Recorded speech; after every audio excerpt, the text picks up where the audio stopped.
Alhamdulillahilladzi binikmatihi tatimmus shalihat.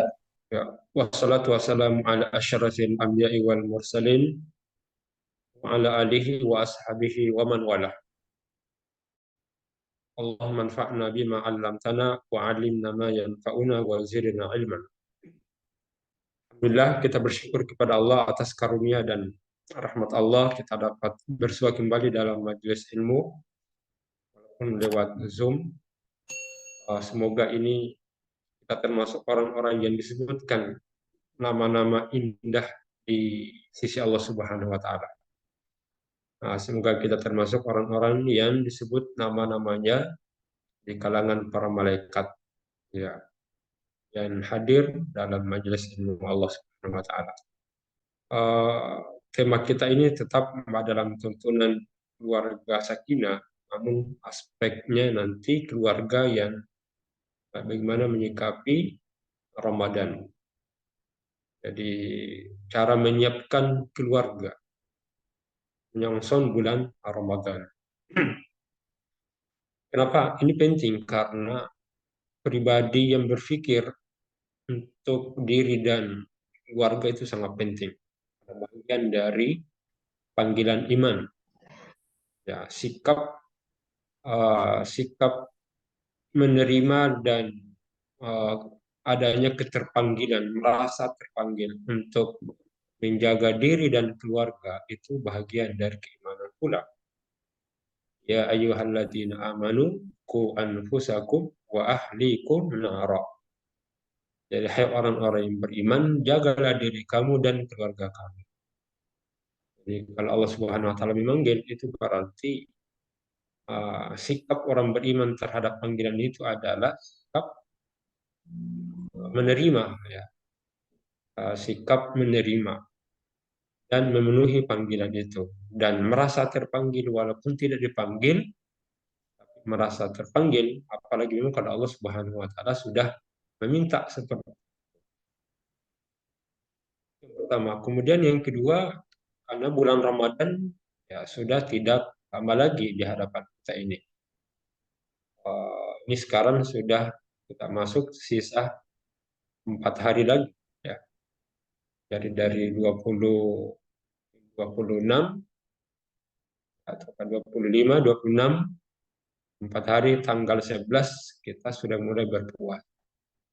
11 Maret 2024 dengan pendekatan hisab hakiki maka dipastikan itu sudah masuk Ramadan. Ya, walaupun ketinggiannya kalau di Yogyakarta dalam maklumat masih 0 derajat, tapi sudah plus, artinya sudah positif. Jadi kalau positifnya seberapa saja, kalau positif 0 derajat, maka itu dianggap sudah masuk. Ya, 56 menit Yogyakarta dan 28 detik. Kemudian yang ketiga, kenapa? Karena jadi bulan Ramadan adalah bulan yang mulia, adalah tamu yang harus dipersiapkan, ya diri dan keluarga. Karena dalam suatu ungkapan kalau kita tidak mempersiapkan diri, ya dan keluarga juga kita tidak persiapkan, maka apalagi sebagai ya mas'ul rijalul qawamun. Jadi para suami ini paling bertanggung jawab sebagai kepala rumah tangga. Nah, itu ibu-ibunya juga seperti itu sebagai pemimpin dalam rumah tangga itu. Ya, memperhatikan diri dan keluarganya. Karena dalam suatu seperti ungkapan Abu Bakar Az-Zur'i, jadi seorang tabi'in yang sangat mulia, beliau menyatakan Az-Zur'i bahwa uh, beliau menyampaikan ada dua perkara yang wajib kita waspadai dalam kehidupan ini. Ya. Di antara hal yang sangat perlu kita perhatikan yang kita waspadai adalah ketika kewajiban itu telah ada, namun kita tidak bersiap untuk menjalankan. Nah, kalau dalam bahasa Arabnya namanya At-tahawunu bil amri idza hadara waktuhu. Kewajiban telah datang tetapi kita tidak siap untuk menjalankan. Nah, ini yang perlu diwaspadai. Karena ketidaksiapan tersebut itu salah satu bentuk meremehkan perintah. Dan akibatnya pun sangat besar, yaitu kelemahan untuk menjalankan kewajiban tersebut dan terhalang dari ridhonya. Siapan tersebut salah satu bentuk meremehkan perintah. Jadi kalau perintah sudah datang tidak siap-siap, itu berarti dianggap meremehkan perintah. Nah, orang yang meremehkan perintah itu akibatnya sangat berbahaya. Apa dampaknya? Yang pertama, kelemahan untuk menjalankan kewajiban tersebut. Dan yang kedua adalah terhalang dari ridhonya. Nah, kedua dampak ini itu merupakan hukuman langsung. Hukuman langsung atas ketidaksiapan untuk menjalankan kewajiban yang telah nampak di depan mata. Jadi, selain ya dosa, selain hukuman di akhirat, hukuman di dunia, ya, itu adalah kita akan lemah dalam melaksanakan kewajiban dan itu tidak mendapatkan ridha. Nikmat tertinggi itu di dunia ini itu adalah ketika kita termotivasi beraktivitas beribadah dan itu merasa reda dengan kita. Nah, itulah karunia yang Allah akan fadlillah wa birahmati fabidzalika falyafrahu mimma yashkurun. Jadi seberapa besar nikmat Allah kalau kita hitung-hitung, jadi nikmat terbesar itu adalah ketika Allah menguatkan diri kita untuk menjalankan kewajiban dan merasa diridai oleh Allah. Ini nikmat yang tertinggi. Sehingga apa saja yang mungkin kita ya luput, tapi kalau dua hal ini Allah telah berikan, itu sudah cukup. Sudah sebaik yang kita bergembira daripada sejumlah di dunia kemanfaatan duniawi yang oleh banyak orang berkejaran untuk menggapainya.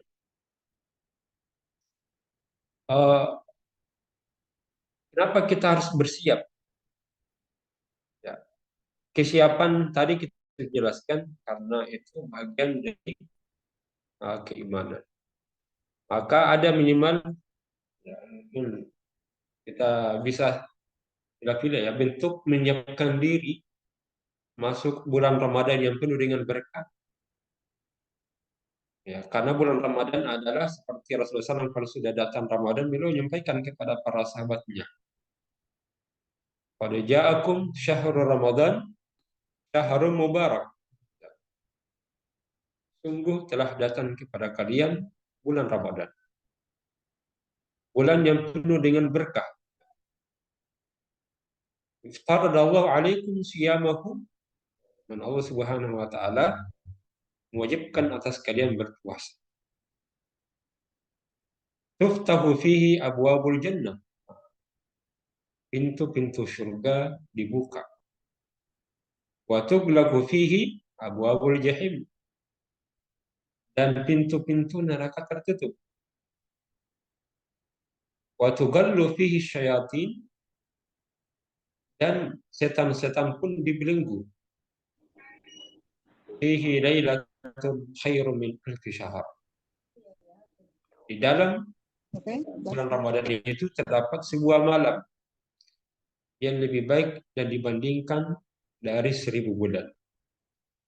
Man hurima khairuha. Man hurima khairaha. Faqad hurim. Jadi siapa yang terhalangi melakukan kebaikan dalam bulan itu, maka sungguh ia terhalangi dari segalanya. Jadi kalau Ramadan kita tidak kuat untuk melaksanakan kebaikan, dan kita tidak bisa merasakan keridhaan Allah, maka di luar itu lebih mungkin akan semakin melemah dan juga sulit untuk bisa mendapatkan keridhaan Allah yang maksimal. Ya. Nah, ini sehingga perlu menyiapkan diri dalam menyambut Ramadan yang penuh dengan berkah. Kesiapan pertama adalah ya, mempersiapkan kesiapan spiritual, ya, ya, kesiapan keimanan. Nah, kesiapan keimanan. Karena mempersiapkan diri dengan keimanan itu salah satu wujud keimanan pula. Karena hanya orang yang berimanlah yang mampu menyambut baik bulan Ramadan yang penuh dengan kemuliaan itu. Seperti Allah Subhanahu wa taala ya, isyaratkan dalam Al-Baqarah 183. A'udzu billahi minasyaitonir rajim. Ya ayyuhalladzina amanu kutiba alaikumusiyam kama kutiba alal ladzina min qablikum la'allakum tattaqun. Jadi ini kan diawali puasa itu dengan panggilan iman. Berarti salah satu persiapan memasuki Ramadan itu melaksanakan puasa adalah mempersiapkan keimanan kita. Kan Allah memanggil orang-orang yang beriman. Ya ayyuhalladzina amanu, hai orang-orang yang beriman. Telah ditetapkan kepada kalian berpuasa. Berarti panggilan kepada orang yang beriman untuk berpuasa itu secara isyarat menunjukkan bahwa persiapan yang paling harus kita maksimalkan adalah persiapan iman supaya kita mampu melaksanakan puasa. Karena dalam melaksanakan, dalam menetapkan kewajiban berpuasa itu Allah memanggil orang-orang yang beriman. Karena Allah betul-betul tahu hanya keimananlah yang mampu melaksanakan puasa. Makin tinggi tingkatan keimanan itu semakin maksimallah ibadah puasa. Nah, ini kita harapkan diri kita ini dan harus kita transfer dan kita ajak dan kita bina. Kalau ya tentu kalau istri suami dibina, kalau suami membina istrinya, membina anak-anaknya. Agar menghadapi Ramadan ini dalam keluarga itu penuh dengan keimanan, berjalan bersama. Ya, ayah, ibu, anak merupakan mitra satu organisasi yang harus berjalan bersama. Itu salah satu wasilah untuk menguatkan diri dan diri adalah adanya penguatan dari yang lain. Minimal dalam hal kesiapan spiritual ini ada sikap, ya, ada sikap keterpanggilan. Jadi kita menyikapi puasa itu merupakan panggilan. Hingga kalau sikap kita merasa dipanggil oleh Allah, pasti akan bersikeras dan mempersiapkan diri. Ya. Jadi kita kalau kita dalam bepergian dalam safar, karena pesawat, dan kalau kita tiket masuk bandara, lalu di ya, dan kita check-in, kita dibagi tempat seatnya dan diarahkan, biasanya diarahkan ke gate sekian. Maka biasanya ada informasi bahwa penumpang yang akan berangkat ke Jakarta atau ke Yogyakarta itu masuk ke gate 3 misalnya. Ya, kita duduk di ruang tunggu.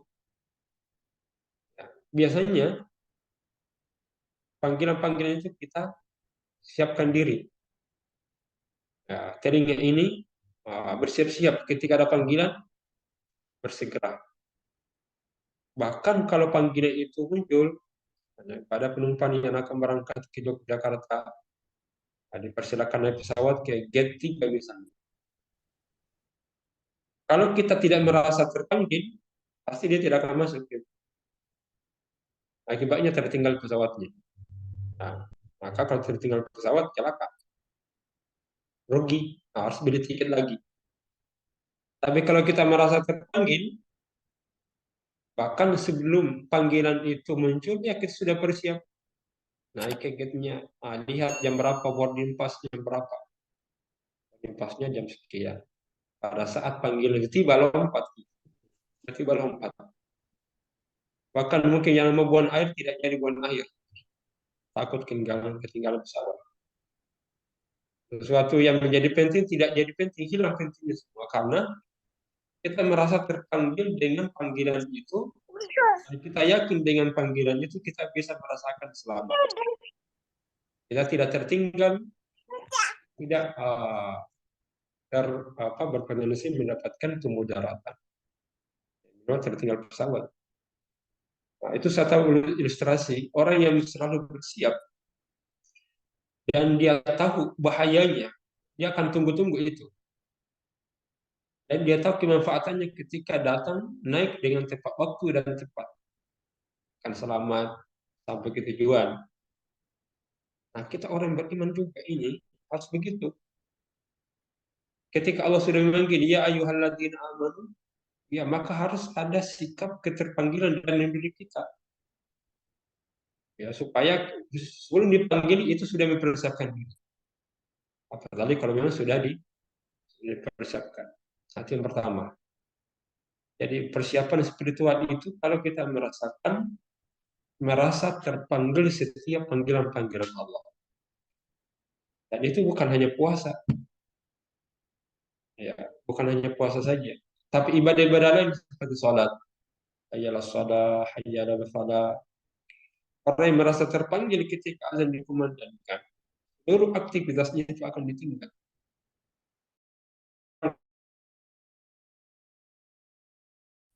Jika azan sudah dikumandangkan,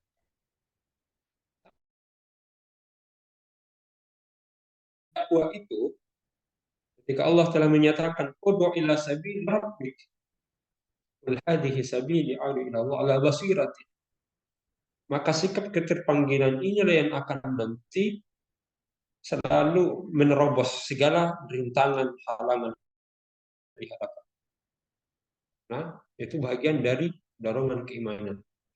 Sikap keterpanggilan, merasa terpanggil setiap panggilan-panggilan Allah, apalagi panggilan jihad, panggilan jihad.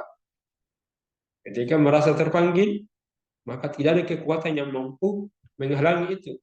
Karena ada kekuatan-kekuatan besar di balik panggilan. Ya, karena kita yakini adanya kebesaran Allah saat memanggil itu. Itu yang pertama, kesiapan spiritual. Ya, dan harus kita mampu tularkan kepada ya keluarga. Jadi kalau keluarga, istri, anak, adik belum merasa terpanggil, ayo kita ajak. Dengan cara seperti apa? Kita ajarkan kepada mereka. Kita bina, pencerahan, diskusi. Ya. Salah satu hal untuk mempersiapkan diri adalah ya berdoa kepada Allah. Jadi selain merasa terpanggil dengan panggilan puasa itu, kita banyak berdoa kepada Allah Subhanahu wa taala. Para sahabat ketika bulan atau salafus saleh Ramadan hadir itu 6 bulan berdoa kepada Allah. Jadi qala ba'd salaf yad'una sittata ashhur, mereka mohon kepada Allah itu sittata ashhur ayyuballighahum syahr Ramadan. Orang-orang saleh terdahulu itu mohon kepada Allah, dan itu bagian dari kesiapan spiritual. Lalu berdoa kepada Allah agar dipertemukan dengan bulan Ramadan. Tsumma yad'una Allah sittata ashhur ay yataqabbalahu minhu. Nah, bahkan 6 bulan setelahnya masih mohon kepada Allah Subhanahu wa taala agar dipertemukan dengan Ramadan. Hingga persiapan para sahabat, para salafus saleh itu 12 bulan. Jadi nyaris Ramadannya 1 tahun penuh. Pada 6 bulan sebelum Ramadan sudah ya berdoa kepada Allah Subhanahu wa taala. Lalu sisa bulannya Ya, di 5 bulan yang lain kita berdoa kepada Allah agar diterima oleh Allah Subhanahu wa taala. Baik, itu yang kedua, persiapan spiritual. Nah, kalau bulan Ramadan, ya minimal kita sudah mohon kepada Allah Subhanahu wa taala, Allahumma barik, ya barik lana fi Rajab wa Sya'ban. Dan ini ada hadisnya ini, tapi hadisnya lemah. Tapi kalau berdoa kepada Allah ya boleh saja. Balikna Ramadan. Allah berkahlah kami, kita semuanya berada di bulan Rajab dan juga Sya'ban. Ya, kemudian ketiga adalah ya, mempersiapkan diri. Ya, mungkin puasa sunnah, ya, terbiasa pada bulan Rajab, pada bulan Sya'ban puasa sunnah. Jadi ada sunnah-sunnah qabliyah dan ada sunnah-sunnah ba'diyah. Dan nanti setelah Ramadan ada lagi 6 hari di bulan Syawal. Ya, persiapan lain dalam hal uh, menjaga kualitas keimanan kita saat masuk ya Ramadan itu, selain ya berdoa kepada Allah Subhanahu wa taala, yaitu adalah mengakrabkan diri dengan Al-Qur'an. Nah, mengakrabkan diri dengan Al-Qur'an. Karena itu bagian dari kesiapan diri. Siapa yang lemah berinteraksi dengan Al-Quran, maka dia akan lemah sama Ramadan. Tapi siapa yang akrab Al-Quran, maka dia pun akan akrab dengan Ramadannya. Karena dua ini yang nanti akan menjadi syafaat nanti pada hari kiamat. Al-Quran dan puasa. Jadi puasa itu beri-beri kita untuk beri syafaat. Jadi nanti akan datang pada hari kiamat beri syafaat. Dan akan menyatakan, ya Rob, dengan puasa, dengan karenaku mereka menahan dirinya dari makan, minum, dan segala hal yang membatalkan. Dengan Al-Quran pun mereka akan berikan rekomendasi, ya Rabb, berikanlah kebaikan kepada mereka, karena dengan membacaku mereka tidak tidur malam. Karena mereka gunakan untuk baca Quran. Jadi mengakrabkan diri, anak, keluarga itu penting dengan Al-Quran. Karena bagian cara untuk mempersiapkan diri masuk Ramadan adalah akrab dengan Al-Quran. Karena itu bagian dari keimanan. Alladzina atainahumul kitaba yatluna haqqa tilawatih ulaika yu'minuna bih. Alladzina atainahumul kitaba, orang-orang yang kami berikan kepada mereka Alkitab, yatlunahu haqqa tilawah. Mereka Nabi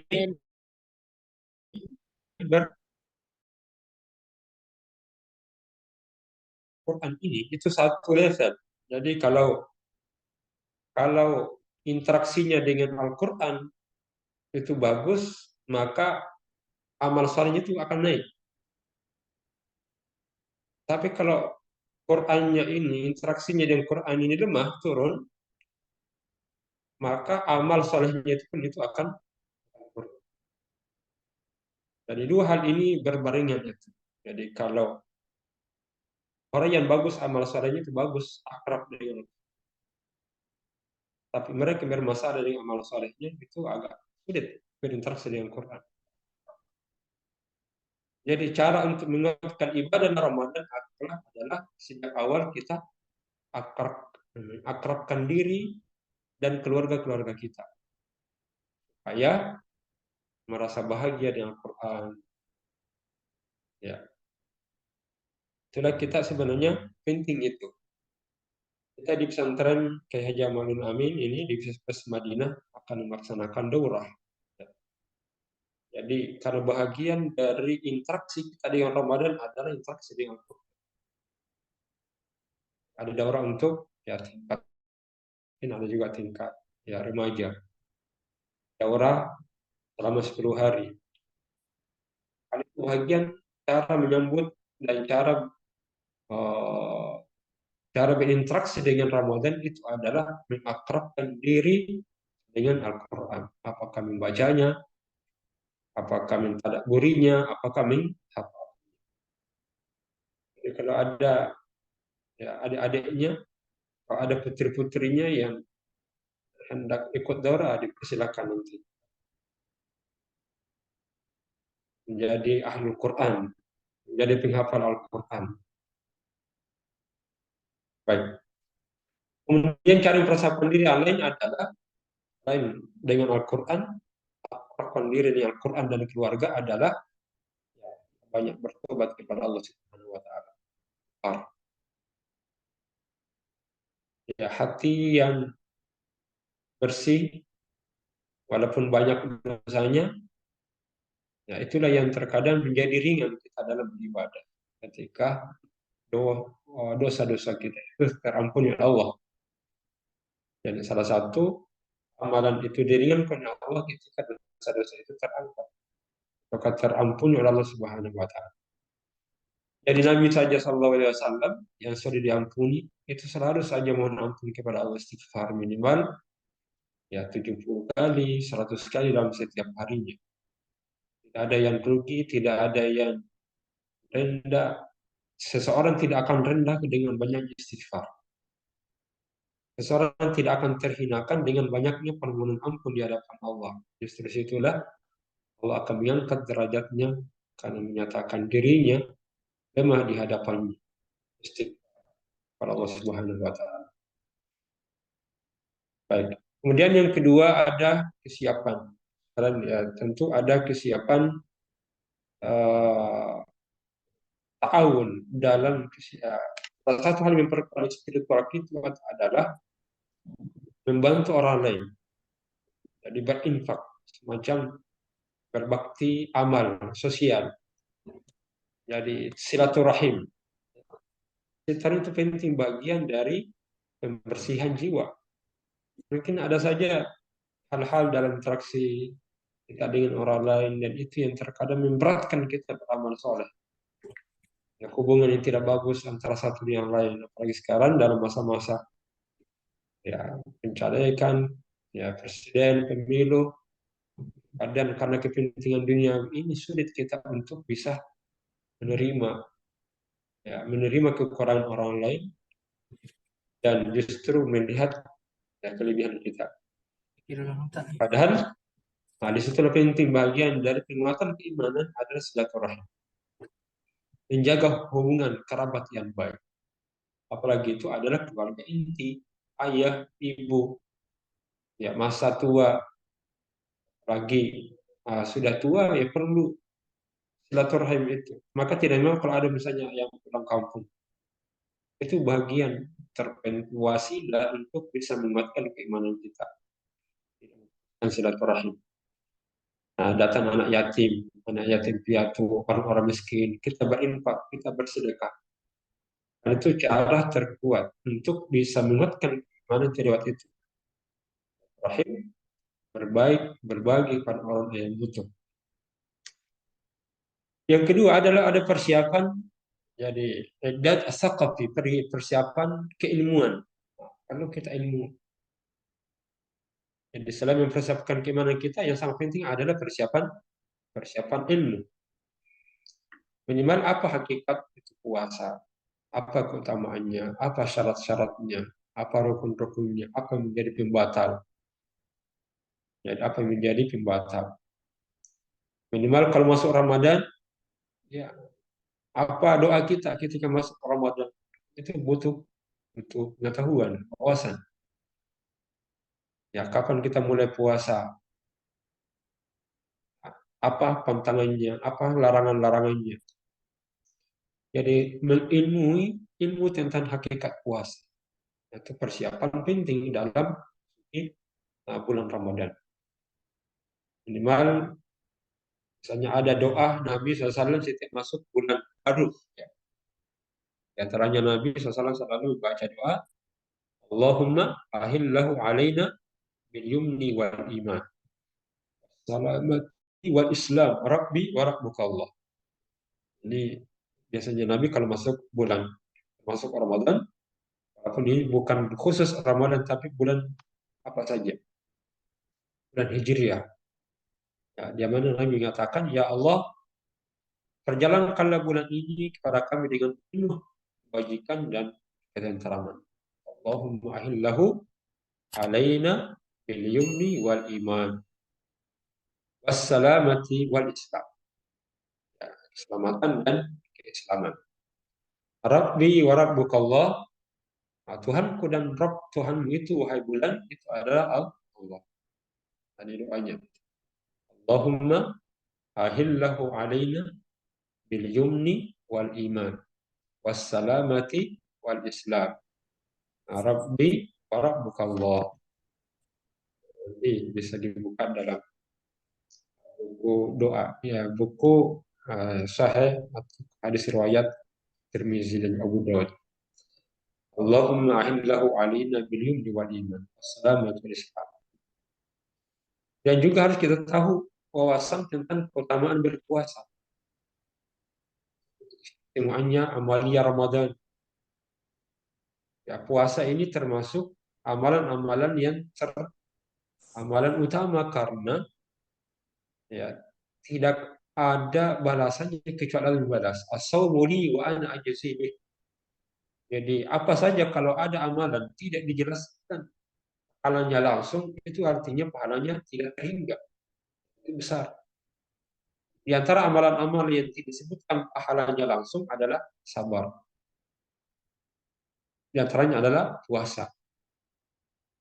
Jadi amal yang tidak disebutkan pahalanya itu biasanya ya besar itu, tidak terhingga, termasuk puasa. Kata Nabi SAW, as-sawmu li, puasa itu untukku, wa ana ajzi bih, dan sayalah yang membalasinya. Ya, saya memberikan balasan. Jadi kalau Allah memberikan balasan berarti ya tidak terhingga itu. Nah, puasa termasuk di dalamnya. Ya, hukum-hukumnya juga. Ya, cuman pada saat kita berpuasa, atau yang penting adalah sebelum masuk Ramadan ada target-target yang ya harus dipersiapkan, itu butuh ilmu. Dan target apa yang harus kita peroleh dalam bulan Ramadan itu. Nah, misalnya kalau kita gali surah Al-Baqarah ayat 183, 187, minimal ada 6 target. Ya, 6 target. Target perbaikan melalui bulan Ramadan. Yang pertama adalah target memperbaharui iman menjadi takwa. Jadi, perbaharuan iman menjadi derajat takwa. Yang kedua adalah komitmen pada kewajiban. Ya, kita harap kewajiban setelah berpuasa itu, komitmen kita semakin kuat. Apakah kewajiban kita kepada Allah, kewajiban pribadi, ya, kewajiban kepada keluarga, kewajiban kepada masyarakat, jamaah, bahkan negara. Nah, puasa melatih kita untuk melatih dan menguatkan komitmen terhadap kewajiban-kewajiban. Nah, seperti tadi, karena hidup ini, khususnya dalam rumah tangga, ini kan sebenarnya bukan hanya baik enaknya saja, tapi ada nilai tanggung jawab, ya, kewajiban kita. Nah, seperti mungkin pernah saya ceritakan, ada seorang lelaki datang kepada Umar bin Khattab radhiyallahu anhu ingin menceraikan istrinya. Lalu ditanya, kenapa engkau mau menceraikan istri kamu? Nah, kata lelaki itu, ya saya sudah tidak suka itu dengan perempuan, dengan istri saya. Ya, kenapa kamu tidak suka? Ya, menjadi alat ataukah sebab ingin menceraikan. Maka Umar menyatakan, idzan aina riayah wa aina tasmin. Kenapa kamu ceraikan gara-gara tidak suka lagi? Padahal dalam rumah tangga itu bukan hanya cinta, tapi di dalam itu ada tanggung jawab dan ada tasmim. Ya, jadi tasmim ini adalah sikap selalu ingin berbaik, ya, kepada ya keluarga, kepada istri, kepada anak. Itu bagian dari unsur terpenting dalam keluarga, dalam rumah tangga. Nah, komitmen pada kewajiban kita berharap dalam rumah tangga itu semakin kuat. Nah, tentu akan melebar nanti kepada masyarakat, kepada organisasi, dan juga kepada negara. Yang ketiga, ada target, ya target berpedoman kepada Quran. Jadi setelah Ramadan, apakah kita bisa merasakan bahwa pada saat kita berinteraksi dengan Quran itu lebih banyak dan selalu berpedoman kepada Al-Quran dalam aktivitas hidup kita. Ini kita harus tingkatkan, bukan hanya setiap ada masalah kita buka Quran. Itu penting, gitu. Sehingga menjadi pedoman hidup. Apalagi kita dalam berorganisasi di Muhammadiyah, di Aisyah, di Najm misalnya, selalu menjadikan Al-Quran sebagai pedoman, sebagai pijakan.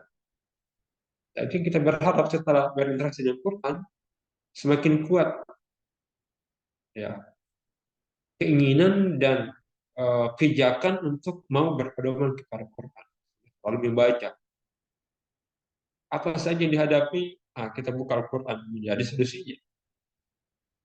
Baik kalau hanya masalah pribadi, ya, kan itu masalah pribadi, masalah negara, masalah keluarga, apapun itu bisa menjadi solusi. Ada satu kunci. Coba kalau kita menghadapi masalah apa saja, buka saja Quran di mana, lalu ayat apa saja itu pasti menjadi solusi. Diacak saja. Ada masalah yang kita hadapi, buka Quran di mana saja, di barang mana, lalu cari satu ayat, maka dipastikan ayat itu menjadi solusi terhadap masalah yang kita hadapi. Target yang keempat adalah merasa dekat kepada Allah. Ya, taqarrub ila Allah azza wa jalla. Lalu yang kelima, target perbaikan dalam bulan Ramadan itu adalah menyadari pentingnya doa. Ya, karena tidak sedikit dari manusia ini tidak merasa penting namanya doa. Padahal itu doa bagian dari sikap merasa butuh kepada Allah, dan merasa butuh kepada Allah itu bagian dari keimanan dan sebagai ketauhidan kita. Makanya kan biasa nahnu fuqara ila Allah, kita ini orang-orang yang butuh kepada Allah. Nah, lewat apa yang sehingga kita bisa terpenuhi kebutuhan-kebutuhannya lewat doa.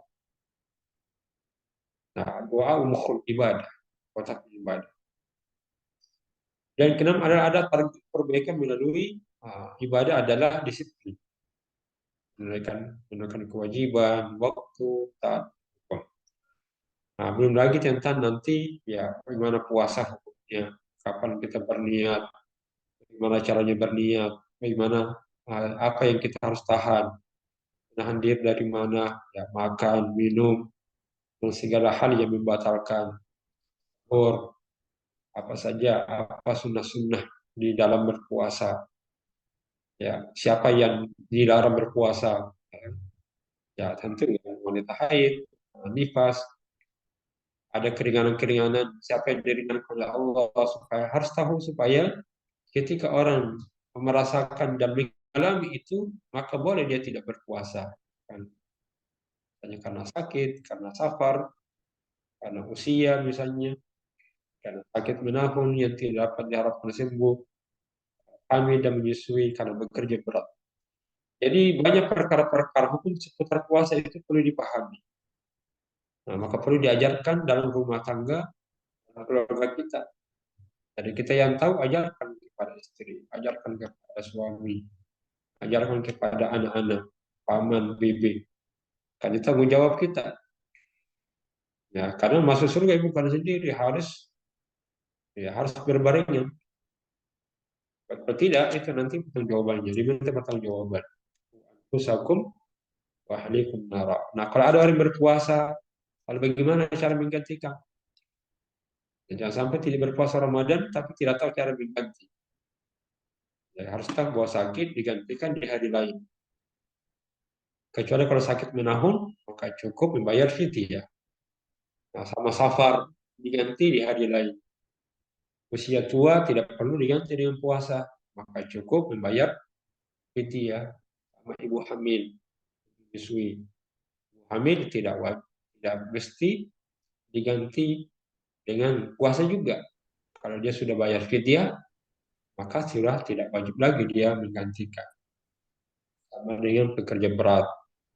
Ya, pekerja berat boleh tidak berpuasa dan menggantikannya dengan membayar fidyah. Lalu berapa yang kita bayarkan fidyah itu? Ya, membayar fidyah, ya 1 mud 6 ons, ya 1 kali makan. Makannya seperti makan di Sombang Solo harga 35.000, ya seperti itu dikeluarkan.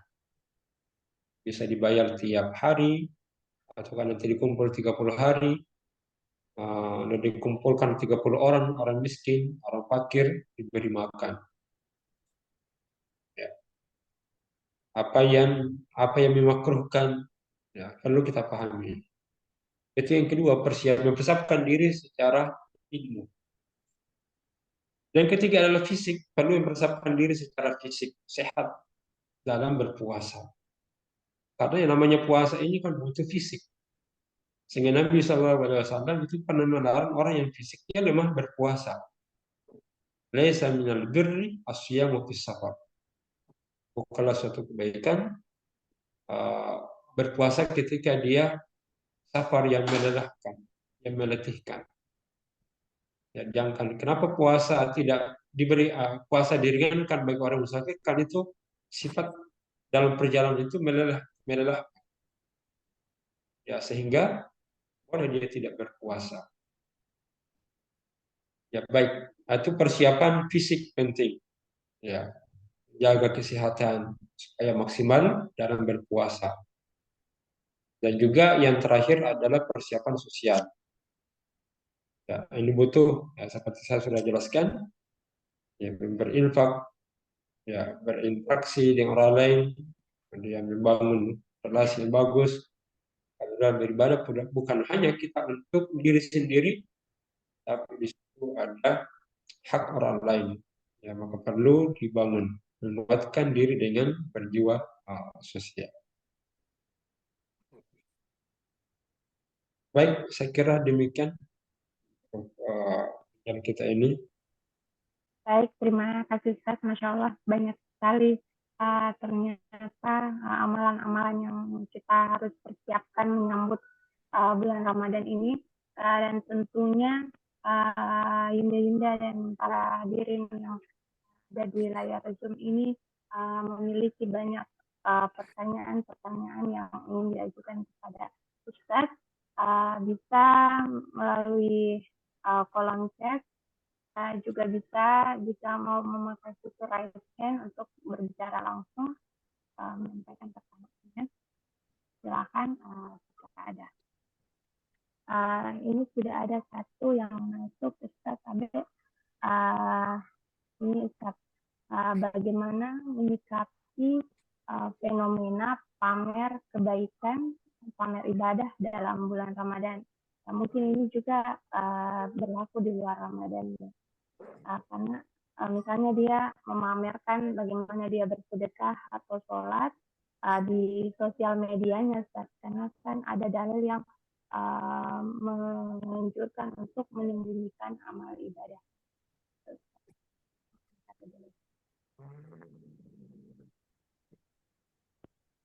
Ya, saya jawab langsung.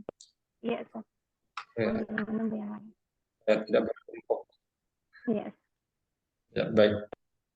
Segala amalan itu, ya, innama a'malu binniyat wa innama likulli imri'in ma nawa. Jadi amalan-amalan itu sangat tergantung dari niat. Jadi diterima atau tidaknya itu adalah keikhlasan di dalam melaksanakannya. Amalan terkabulkan ketika diikhlaskan. Nah, ada fenomena kita bisa lihat ada sumbangan tanpa nama. Tapi ada juga sumbangan dengan namanya disebutkan secara detail. Lalu situ juga bentuk laporan-laporan misalnya ada bakti sosial, apakah buka puasa, lalu dipotong, baru dikirim. Jadi dalam hal ini kalau sifatnya itu adalah yang merupakan administrasi dan itu dibutuhkan dalam suatu organisasian dalam penyaluran amal soleh, maka hukumnya boleh. Nah, tapi kalau hanya sebatas untuk berpamer-pamer, bahwa dialah yang melaksanakan itu, ya, tanpa ada niat yang tanpa niat keikhlasan tentu akan habis. Nah, sehingga dilihat saja apakah itu dibutuhkan atau tidak. Apakah dibutuhkan, boleh silakan. Seperti laporan. Lagi penyelenggara misalnya penyelenggara kegiatan harus melaporkan. Maka itu justru harus bagian donatur ingin memastikan bahwa donaturnya sampai. Maka salah satu caranya adalah ada dokumentasi. Dokumentasi yang bisa dijadikan sebagai pertanggungjawaban. Dan mempertanggungjawabkan amalan bagian dari keimanan. Seperti tadi, komitmen dengan tanggung jawab. Nah, buktinya ada bukti yang kita berikan. Jadi tergantung dari niatnya orang yang melakukan itu. Kalau memang semata adalah bagian dari operasional dan tidak terkait dengan kebanggaan diri, ya tidak jadi masalah. Hanya kalau ada bisikan-bisikan, oh ini pameran, tentu hati yang mengetahui. Apa kalau hati merasa dengan ini lain-lain ini, langsung istighfar kepada Allah. Nanti akan terbakar, ya, hangus sendiri. Nah, itu betul sedekah yang kamu menghabiskan amal itu. Antara yang membatalkan itu karena ada ria, kemudian ada makian, ada cacian, maka harus dihindari. Ya, seperti itu kalau menurut tingkat kebutuhannya.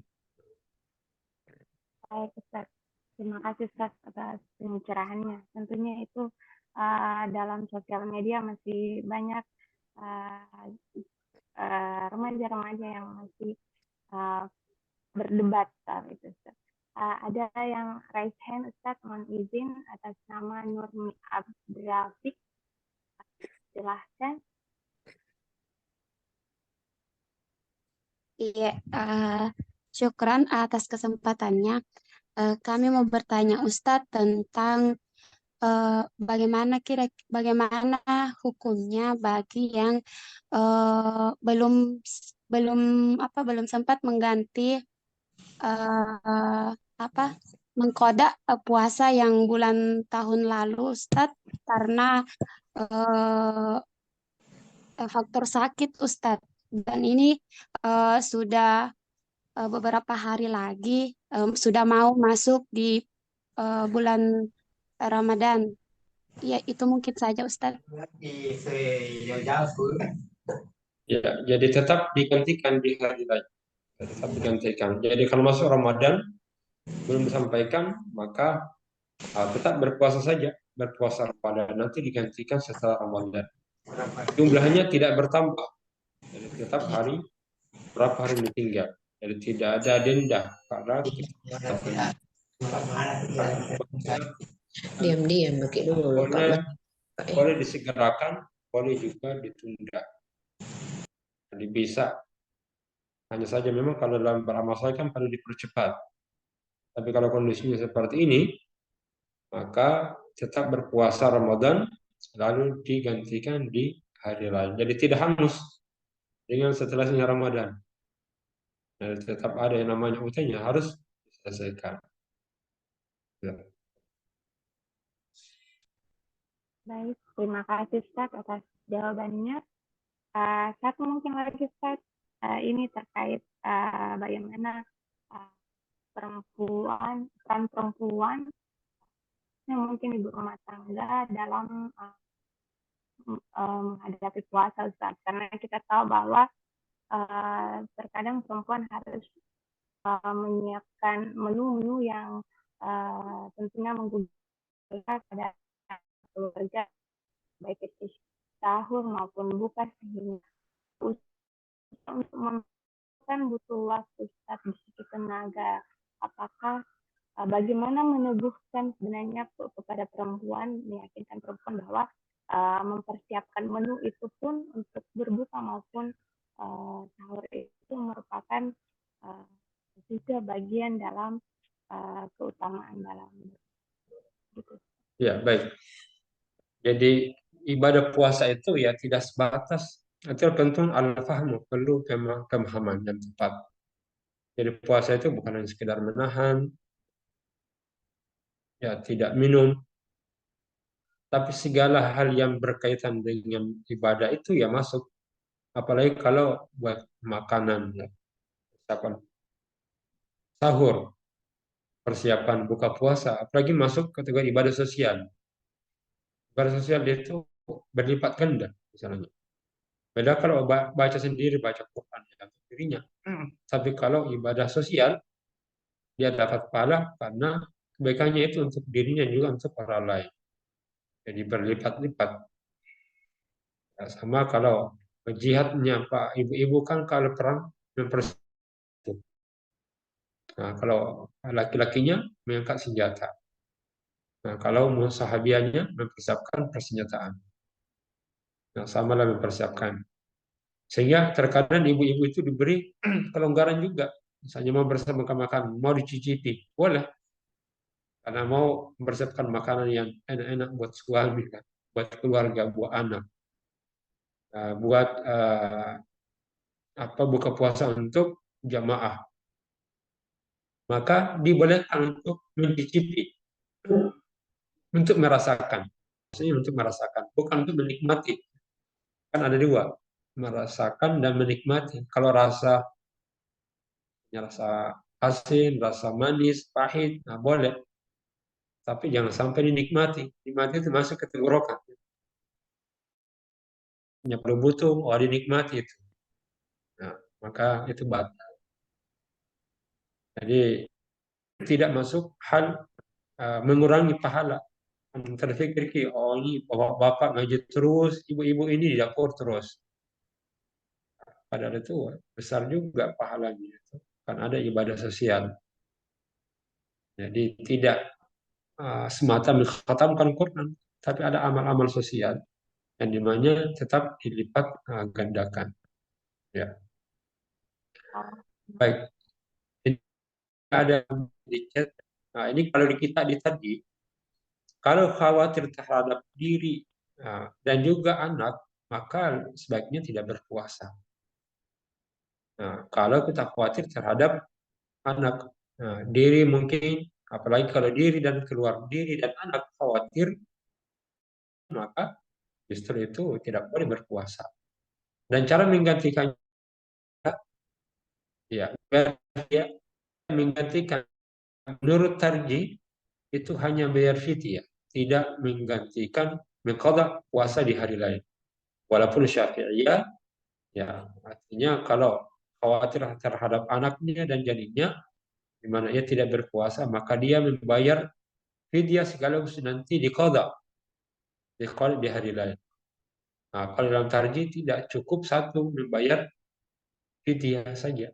Nah, kalau sudah bayar fidyah maka sudah tidak mengqadha, sudah tidak ganti puasa. Karena ini masuk kategori walal ladina yutiqunahu fidyatun ta'am. Seperti itu.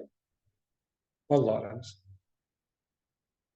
Ini amal puasa langsung dibalas. Pertanyaannya perbedaan paling dasar antara amal ibadah puasa dengan ibadah sholat. Jadi maksudnya adalah Allah yang membalas. Maksudnya ini dalam hal as-saumuni. Jadi puasa itu untukku. Jadi semata-mata kita peruntukan untuk Allah karena tidak ada balasan langsungnya. Misalnya kalau sholat kan dihapuskan dosanya antara salah satu dengan yang lain menjadi penyempurna. Kalau puasa tidak ada sama sekali, ya balasan langsung yang dikirim, yang disampaikan. Tapi kata Allah saya yang membalasinya. Jadi balasan itu dijelaskan sebagai makna bahwa betapa puasa itu panjang dan tak terhingga nilainya, saking banyaknya itu. Nah, sehingga tidak diilustrasikan pahalanya apa itu puasa. Ya, itu menunjukkan akan keluasan dan besarnya ya pahala karena tidak kelihatan. Ya semata-mata kalau beda kalau salat kan kelihatan itu. Ya terkadang kita sholat untuk Allah tapi terkadang mau dilihat orang. Nah tapi kalau puasa hanya diri kita dengan Allah yang tahu apakah puasa atau tidak. Yang sampai kelihatan puasa tapi ada di dalam mulutnya makan gula-gula. Nah, kita tidak tahu. Itu semata-mata murni antara diri kita dengan Allah Subhanahu wa Ta'ala. Baik, saya kira demikian. Saya sudah sepertinya ditunggu Mbak ini. Ada Oh ya, insya Allah.